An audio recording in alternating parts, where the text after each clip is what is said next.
ఓం శ్రీ గురుభ్యో నమ. వాగర్ధావి సంప్రోక్తో వాగర్ధ ప్రతిపత్తే జగతో పితరం వందే పార్వతీ పరమేశ్వరో వ్యాసాయ విష్ణురూపాయ వ్యాసరూపాయ విష్ణవే నమో వై బ్రహ్మనిధి వాసిష్ఠాయ నమో నమ. గురు బ్రహ్మ గురు విష్ణు గురుదేవో మహేశ్వర గురు సాక్షాత్ పరబ్రహ్మ తస్మై శ్రీ గురవే నమ. ఓం శ్రీ మాత్రే నమ. బుధగ్రహము అంటే బుధుడు బుద్ధిని ప్రసాదించే గ్రహం అంటారు. ఈ బుధగ్రహం వల్ల ఆలోచనలు ప్రణాళికలు సరైన సమయంలో సరైన నిర్ణయాలు తీసుకోవటము, మనకి భగవంతుడి జీవితంలో ఆరోగ్యపరంగా ఇబ్బందులు కలుగుతున్నాయంటే ఒక హింట్ ఇస్తుంటేట.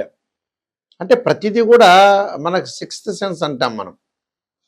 చాలా ఇంపార్టెంట్ ప్లానెట్ ఏమిటి అంటే నవగ్రహాల్లో బుధుడు. అంటే మనం ఎంత చదువుకున్నా కూడా ప్రాపంచిక జ్ఞానం అనేది తెలుసుకోవాలి. అంటే మనం ఏం చేస్తున్నాం, ఏం చేయట్లేదు, ఎలా నడవాలి అనే తెలపగలిగేదే బుధుడు. అంటే బుద్ధిని వికసించుకోవాలి, బుద్ధి అనుకూలంగా ఉంటేనే అనుకూలంగా ఉంటుంది అని అర్థం. ఇక్కడ బుధుడు ఫిబ్రవరి 3వ తారీఖు నుంచి రాత్రి 9:52 బుధుడు కుంభరాశిలో సంచారం చేస్తాడు. రమారమి ఏప్రిల్ 11వ తారీఖు వరకు కూడా ఉంటాడు ఇక్కడ. అంటే బుధగ్రహం ఏమిటి? ఫిబ్రవరి, మార్చి, ఏప్రిల్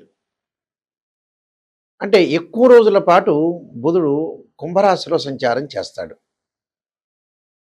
ఈ కుంభరాశిలో సంచారం చేసేటప్పుడు ఎలాంటి ఫలితాలు జరగబోతున్నాయి అనేది, కుంభరాశిలో బుధుడు ఉండి అందులో మళ్ళీ బుధుడు కూడా వక్రారంభం అవుతుంది. అంటే ఫిబ్రవరి 26 నుంచి వక్రస్థితిలో కూడా ఉంటాడు. అంటే వక్రస్థితిలో జరగటము, కుంభంలో ఉండటం వల్ల ఎలాంటి ఫలితాలు జరగబోతున్నాయి, ఎలాంటి నిర్ణయాలు తీసుకోబోతున్నారు, ద్వాదశ రాశులకు మనం తెలుసుకుందాం. తులారాశి వాళ్ళకి బుధుడి యొక్క ప్రభావం ఏ విధంగా ఉండబోతుంది? తులారాశి వాళ్ళకి ఇక్కడ వ్యయాధిపతి బుధుడు అయ్యాడు. అంటే వ్యయాధిపతి బుధుడు కావటం, అలానే మరి ఈ వ్యయాధిపతి ప్రత్యేకంగా మనకి బుధుడు కావటం వల్ల కూడా కొన్ని ఇబ్బందులు కలుగుతాయి. ఎలాంటి ఇబ్బందులు అంటే, పంచమ స్థానంలో బుధుడి యొక్క సంచారం. మరి పంచమ స్థానంలో బుధుడి యొక్క సంచారం వల్ల అనవసరమైన విషయాలకు రాద్ధాంతానికి వెళ్ళొద్దండి. మధ్యవర్తిత్వం అనేది ఎట్టి పరిస్థితుల్లో మంచిది కాదు. అలానే అకారణ కలహాలు రాకుండా చూసుకోండి. కుటుంబంలో ఆరోగ్యపరంగా ఇబ్బందులు లేకుండా చూసుకోండి. భార్యాభర్తల మధ్యలో వివాదాలు రావు. భార్యాభర్తలు ఇద్దరు సఖ్యతగా ఉండే అవకాశాలు ఎక్కువ ఉంటాయి. అలానే ఖర్చులు కొంత పెరిగే అవకాశాలు ఉంటాయి. బట్ ఖర్చులు ఎందుకు పెరుగుతాయి అంటే, అసెట్స్ కొనుగోలు చేసే అవకాశాలు బాగా ఎక్కువ ఉంటాయి. పొలాలు కానీ ల్యాండ్ కానీ ఇలాంటివన్నీ కూడా కొనుగోలు చేసే అవకాశాలు ఎక్కువ ఉంటాయి. తొందరపాటుగా మాట్లాడాల్సిన విషయంలో కొంత జాగ్రత్తగా ఉండాలి. శరీరం నందు వేడి పైత్యం కలిగే అవకాశాలు ఎక్కువగా ఉంటాయి. కుటుంబంలో వారికి రోగ బాధలు రాకుండా చూసుకోండి. దానికి శరీరే జర్జరీభూతే వ్యాధిగ్రస్తే కలేపరే ఔషధం జాహ్నవీతోయం వైద్యో నారాయణహరి అనే మంత్రాన్ని చక్కగా చదువుకోండి. మంచి జరిగే అవకాశాలు ఉంటే ప్రతి వాళ్ళకు కూడా ఫైనాన్షియల్ పరంగా విషయంలో కొంత శ్రద్ధ పెట్టండి. ఎవరికి పడితే వాళ్ళకి డబ్బులు ఇవ్వద్దండి, ఎవరికి పడితే వాళ్ళకి ట్రాన్సాక్షన్స్ చేయొద్దండి. చాలా ఇబ్బందులు కలిగే సూచనలనే ఉంటాయి కాబట్టి కొద్ది జాగ్రత్తగా వివరించి ముందుకు వెళ్ళండి. అప్పుడు మీకు మంచి జరిగే అవకాశాలు ఖచ్చితంగా ఉంటాయి. బుధగ్రహం అనుకూలంగా లేని వాళ్ళు, బుధుడు గోచారరీత్యా 2, 4, 6, 11 స్థానాల్లో మంచి చేస్తాడు బుధగ్రహము. ఈ బుధగ్రహం వల్ల వాణిజ్యము, వ్యాపారము, అలానే డెవలప్మెంట్ స్కిల్స్, లైఫ్ని ఎలా ప్రణాళికాబద్ధంగా వేసుకోవాలి, ఎలా ప్రణాళికలు మనం అనుసరించాలి చెప్పగలిగే గ్రహమే బుధుడు. అంటే బుధారిష్టేత్ సంప్రాప్తే బుధ పూజాంచకారయేత్ బుధ ధ్యానం ప్రవక్ష్యామి బుద్ధి పీడోపశాంతే అంటారు. అంటే బుద్ధి, సరైన బుద్ధి ఉండాలి. వ్యసనాలకు బానిస కాకూడదు. ఏం చేస్తున్నామో తెలుసుకోవాలి. స్త్రీయ లోపం పెరుగుట పెద్ద విద్య, లోపం ఎరిగిన వాడే పూర్ణవుతాడు. అంటే బుధుడు చాలా ఇంపార్టెంట్. అయితే ఈ మధ్యకాలంలో మన వాళ్ళు చేసే చాలా తప్పులు ఉన్నాయండి. ఒక జాతకాన్ని చూపించుకునేటప్పుడు ఒక గురువు గారి దగ్గరికి వెళ్ళినప్పుడు గురువు గారు నిజాన్ని చెప్పండి అనేది చాలా ఇంపార్టెంట్ ఇక్కడ. ఈ మధ్యకాలంలో చాలామంది కూడా ఏంటంటే పాపం నెగిటివ్ని వినట్లేదు. నెగిటివ్ అంటే చాలా ఇష్టం ఉండదు. వాళ్ళు చాలా ఆమడ దూరంలో ఉంటున్నారు. పాజిటివ్ చెప్పి జ్యోతిష్యులు పొగిడితే ఆ ఆస్ట్రాలజీ చాలా మంచివాడు. అంటే ఎందుకంటే ఆస్ట్రాలజీలో మీరు కన్సల్టింగ్ ఫీజు ఇవ్వటం? మన ఇంటి పక్కన వాళ్ళదే పొగడమని చెబితే పొగుడతారు. మన ఇంట్లో భార్యాభర్తలు, వాడు భర్తని చెప్తే భార్య పొగుడతారు, భార్య చెబితే భర్త పొగుడతాడు. ఆస్ట్రాలజర్ని అప్రోచ్ చేయాల్సిన అవసరం లేదు. This is the true. ఇది రియలిస్టిక్గా చెప్తున్నాను నేను. ఎందుకంటే ఎప్పుడైనా సరే లైఫ్లో మనిషి ఎక్కువ కాలం బతకలేదు, బతకడు కూడా. పునరపి జననం పునరపి మరణం అంటారు. చచ్చిపోవటం ఖాయం, చనిపోవటం చాలా ఖాయం. సారీ, దీనిలో నేను ఒక వర్డ్ వాడాను, చచ్చిపోవటం అనేది. అసలు వాస్తవంగా చచ్చిపోవటం అనే వర్డ్ కూడా వాడకూడదు, చనిపోవటం అనాలి. ఈ పాయింట్ వచ్చింది కాబట్టి నేను చెబుతున్నాను. అయితే అంటే కృతజ్ఞతాభావం, ఒక మనిషి చనిపోతే చనిపోయాడనే మాత్రమే వాడాలి, చచ్చిపోయాడనే మాట వాడకూడదు నిజం చెప్పాలంటే. అయితే ఇక్కడ ఒక వ్యక్తి పుట్టినప్పటి నుంచి కూడా సంతానం అవసరం, వివాహం అవసరం, ఉద్యోగం అవసరం, డబ్బులు అవసరమే. చాలామంది ఏం చేస్తున్నారంటే ఒక ఆస్ట్రాలజర్ని అప్రోచ్ అయినప్పుడు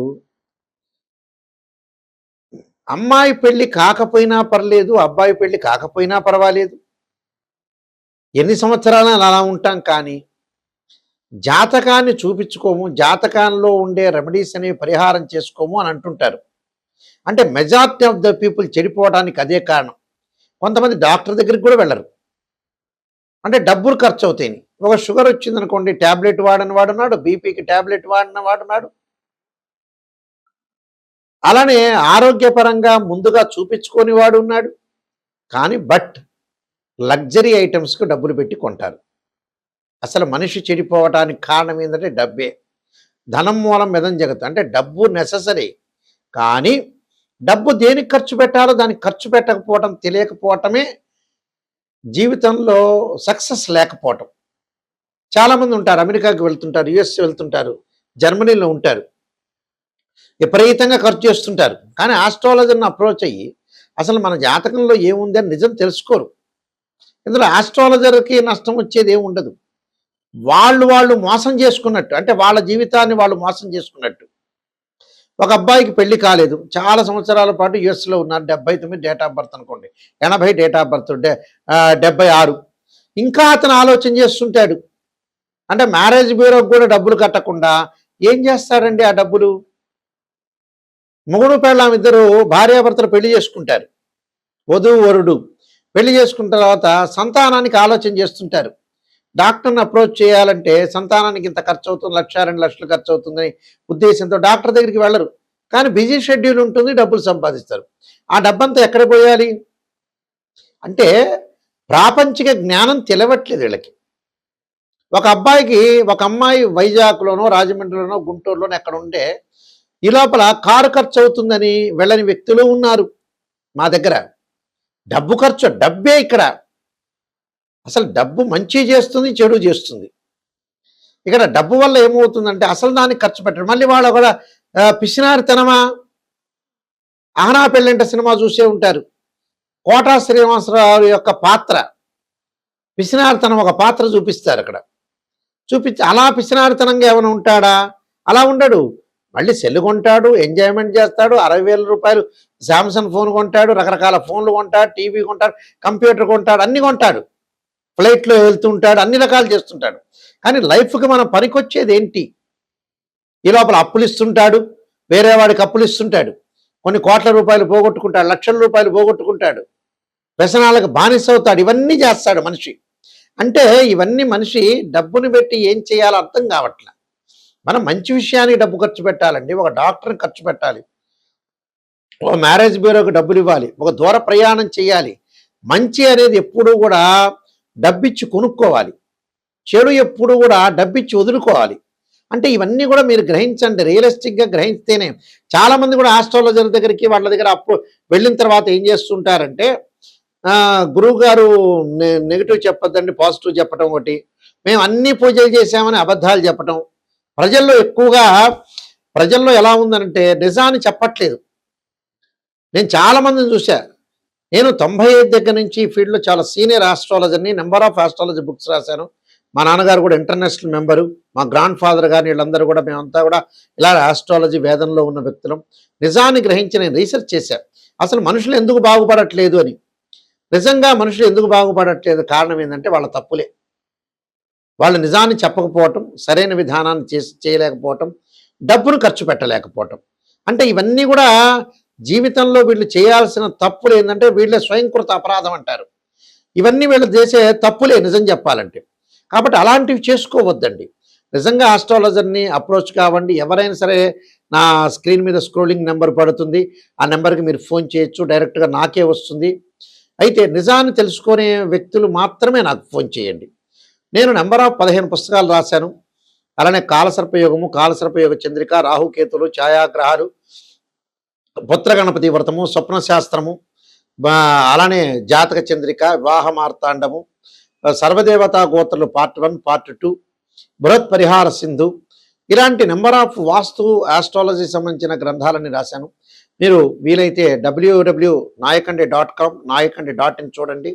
చూసి నిజాన్ని తెలుసుకునే వాళ్ళు మాత్రమే నాకు ఫోన్ చేయండి. అంటే జీవితంలో ఈ నాయకండి గారి దగ్గరికి వెళ్తే నేను బాగుపడతాననే వ్యక్తులు మాత్రమే నాకు ఫోన్ చేయండి. పొగిడే వ్యక్తులు ఎవ్వరు కూడా ఫోన్ చేయొద్దండి. పొగిడే వ్యక్తులు మీ పక్కింటికి డబ్బులు ఇవ్వండి, వాళ్ళు మిమ్మల్ని పొగుడుతారు.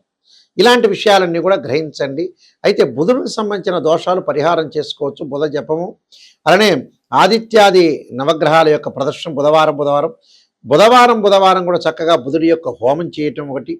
అలానే బుధగ్రహం ఉంటుంది నవగ్రహాలు అంటే పెసలు దానం చేయటం, అలానే గ్రీన్ కలర్ అంటే ఆకుపచ్చని క్లాత్ బట్ట దానం చేయాలి. ఆకుపచ్చని వస్తువులు, ఆకుపచ్చని సంబంధించినవన్నీ కూడా దానం చేయటం ఒకటి. అలానే బుధుడి యొక్క ప్రదర్శనలు చేయటం ఒకటి. విష్ణు సహస్రనామ పాలనం చేసుకోవాలి, లలితా సహస్రనామ పాలనం చేసుకోవాలి. అలానే దానం కూడా చేయటం వల్ల మంచి జరిగే అవకాశాలు ఖచ్చితంగా ఉంటాయి. మీరందరికీ కూడా మంచి జరగని ఆశిస్తూ సర్వే జనా సుఖినో భవంతు.